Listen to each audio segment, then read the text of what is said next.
for those of you that don't know, I'm Karen Burrows, and I work in the work-based distance learning team. So I'm a senior lecturer who runs apprenticeships, believe it or not, chartered management degree apprenticeships. But my PhD research, I'm going to tell you a little story, so it might be a little bit different to how Alison's done it, but we definitely need to chat afterwards. My PhD research was on the challenges and perceptions of teaching Chinese students, so it's from a teaching perspective. And it was kind of, and I think it's on my next slide,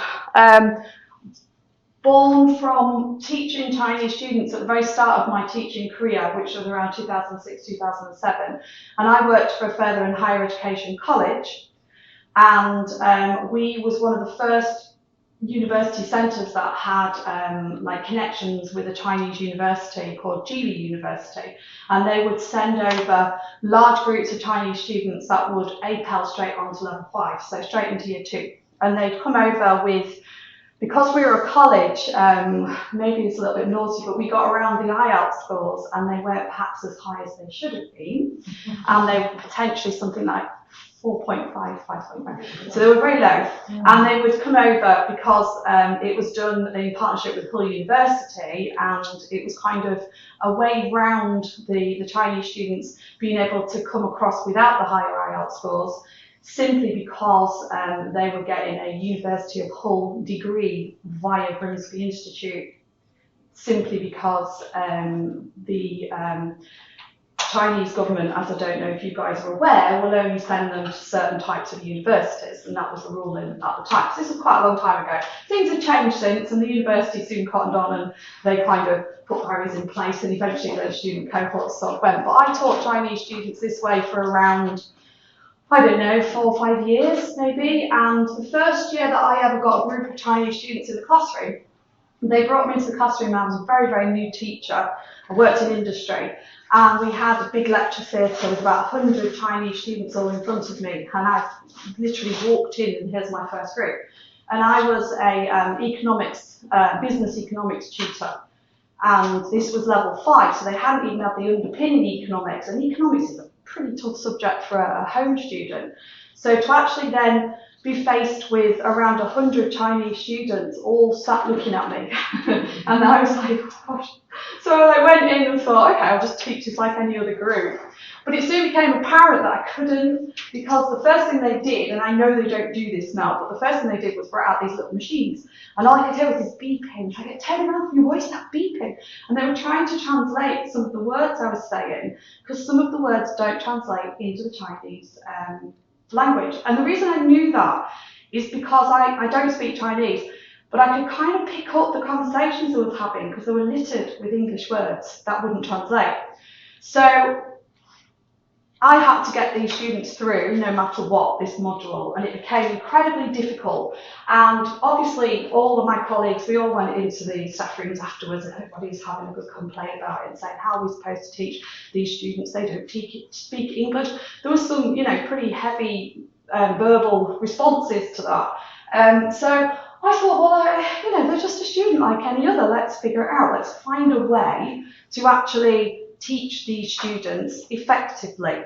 So I soon learned, and I'm rubbish at drawing, but I soon learned that if I drew pictures to go with what I was trying to say, they would pick it up.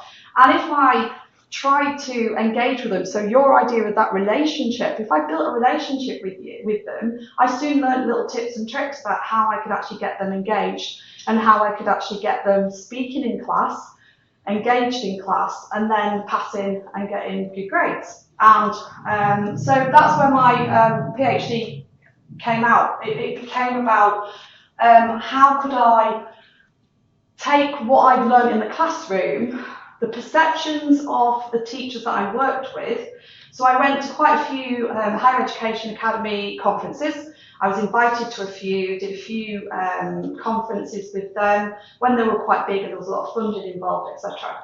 And during that time, I joined a special interest group on teaching Chinese students and gathered some research just because I wanted to, not because I was heading towards a PhD at that point. And then thought, okay, I'm going to do a PhD. What can I do it on? Well, I might as well do it on the stuff that I'm already sort of working on. So that's what happened. So I started my PhD. Might be on the next slide. So these were the sort of challenges that came from that kind of initial research before I put together a case, if you like, a proposal to start a PhD. And that was limited understanding of the English language, both written and spoken, because that was our experience, and that was the experience from the special interest group. They don't engage, they don't like asking or answering questions in lessons, they don't appear to like any interactive lessons. And we was at a college, so we were told we had to get our students, you know, singing and dancing in the classroom and jumping through hoops because we were being observed, and it was a very formal process, and if they weren't demonstrating learning, then it was our fault as the teachers. So it became important to be able to do this. Limited use of appropriate literature to support work. We soon get very smart that they would use a system called Baidu, if you've never heard of that one. It's basically Chinese Wikipedia, and then they would translate it into English. I figured that one on early out, and then sorted that one out. Lots of copying of chunks of work with very little of their own understanding and very descriptive. So this was the feedback that I got from the tutors, from the special interest groups, and from my colleagues. And I also went out and asked, because we used to partner with a fair amount of universities. So we did one in Teesside, Leeds, Sheffield, and obviously Hull. So I did a fair amount of connections and networking. And these are the challenges that I found out. So the challenges I found out was to do with language. So it was tonal language. I didn't realise that. I had no idea that there was a difference in tonal, because I didn't know that much about the language, if I'm being honest. And that if I went into the classroom and I spoke in a certain way, they wouldn't necessarily understand me. And I tested this method, so I know this exists. And if I ask a question, the natural expressive way, I'm an expressive person, I use my hands and I'm constantly on the whiteboard, and I would raise my voice, or your voice would get higher or lower, depending on the situation.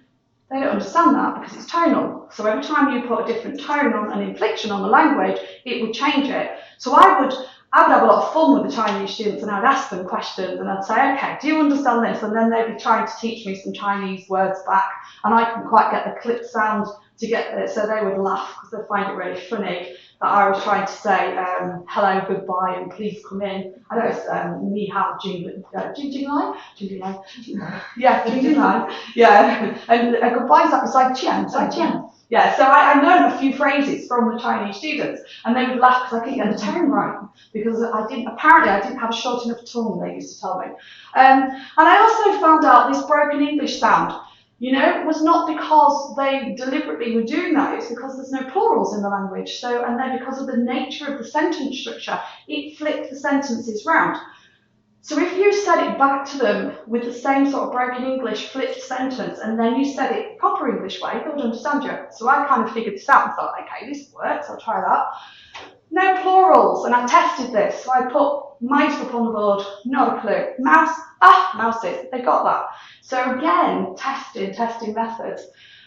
Translation, we'd ask a question in class, and then be waiting for an answer, and no one answers. So we'd answer for them. So instead of answering for them, wait. Because forgetting that not only do they have to digest what the question means, they have to translate it into Chinese and then understand what the question is, formulate an answer, translate it back into Chinese, and translate it back into English before they spoke. And I was expecting them to answer in a minute, you know? So if I gave them a few minutes, which meant everything was a little bit slower paced, but they would then eventually talk to me. So maybe it wasn't that they don't like answering questions, maybe I just didn't give them time to digest and answer the question. There's a lot more to it, but I haven't got time this afternoon to go through that. So giving them time. Plagiarism. Plagiarism wasn't actually, it wasn't plagiarism, it was a cultural thing. So the idea behind plagiarism was that it was a respectful thing to copy large chunks. And I found my name in all sorts of things, you know, and I'd say, oh no, you can't reference me because I wasn't you know, published in that, so you can't reference me. I have got a book on this actually, so they could reference that, but that was after the fact. So they would reference, you know, according to Burrows, and there's chunks of mine, and I could hear, you know, I've got this awful way of throwing in some slang, that would be in the middle of their essay. And I think, oh no, that's me, do I really say that? I had one wonderful student that actually referenced Eeyore from the 100 Acre Wood, which was so beautiful, but so wrong. But it was and then one poor student decided to write a whole essay on markets and selling apples and pears on the market, and I wanted him to talk about economic markets. So that was kind of wrong as well. It's a pictorial language. It's very pretty. It's very pictorial. And if you've ever taught Chinese students, they will bring you lots of beautiful pictures and drawings that they've done. So pictorial works. Saving face, they don't like speaking out in front of each other, and there was very much a gender thing then, and it's not so much now, but back then there was very much a gender thing. So there was a real issue with if the males spoke, the females wouldn't. So there was a real gender issue too. Questions of care after class due to culture. They don't disrupt you in the classroom because it's disrespectful. So what you'll notice is you'll wait till the end, you'll go outside and they're all waiting for you yeah, to ask questions, because that's a cultural thing, because they have this respect for the tutor. So I found all this out and I then went and started my PhD research. And I then created my literature review. I started some primary research, stage 1, which I did some questionnaires. I sent those to the Chinese students and then found out that they wouldn't answer them because of the cultural thing of putting their names on things. So I had to do them in the classroom, which changed tack. And from that first stage, I also did some questionnaires with the tutors. I went to a creation of teaching methods from those recommendations, and it's there. And there is more to it, so you feel free to have a look at that if you want to. I created a board game, and that's built around Chinese students. So the colours are significant because orange, yellow, and red is lucky, and that's why there are those colours, and that's why there's no black and certain colours on the board. So it was, and I picked research methods because it's hard. So why not? Let's pick something really complicated and let's make a board game to use as a teaching tool. Saving face, if we do it in a fun game way and we stop and discuss at each point, they would join in. Because I kind of also found out that they really like to gamble and very competitive yeah, during this. So stage 2 was to test those methods. So I did test that game. I went over to Liverpool University Hall. I did it at Grimsby. So I did a 3 sort of triangulation of testing. And then I had to take a break in learning because I got a little bit ill and had to take a couple of years out. And then when I recuperated and came back to it, it all got a bit tricky at Hull University. So I transferred to Lincoln. But because I transferred to Lincoln, I came back to start again. Yeah, so they were very good, and they upheld me to the end of the MSc to the dissertation stage, and I did a literature review. I thought, do you know what, I've got the chance to do it all over again. I'm going to start again. I'm going to go back to the literature and see if anything's changed since the original literature review. It was a bit gutting because I was at the writing up stage, but hey ho. Sorry, hey ho. So I did that. So I'm, you know, and so So I haven't got an awful lot to talk about the stage I'm at now, because I've literally done a literature review and I've submitted that and I've passed the literature review, and the literature has not said anything different to what I've originally found out, if I'm being honest, so nothing's moved that much in all this time. I've also taught some Chinese students over at Lincoln, and the same things still exist and the same perceptions appear to exist, and thank you, Alison, because you've just absolutely confirmed that that still exists. So it's brilliant. I'm putting that in my PhD.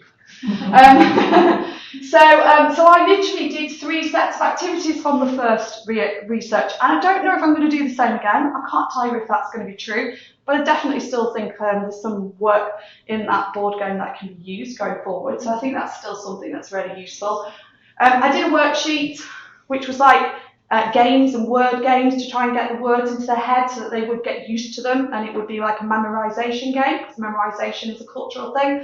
I did a mapping activity, colour-coded, so they could map research methods and the definitions, and then I created a board game, and that was the original one.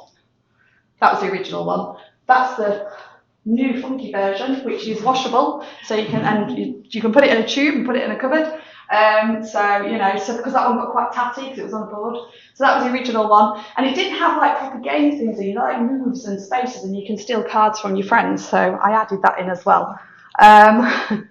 And now, like I said, I went back to see if there was anything new, to see if that was the direction it was going to take me in. And I'm not sure, if I'm being honest. I'm still at that early stage, if you like, again. But I do know that the perceptions and challenges still exist. So there's definitely something in there, I think, that's worth pursuing going forward. And I had to learn not to speak very fast to the Chinese students, but I know I'm just if I whistle stop taller. Thank you very much.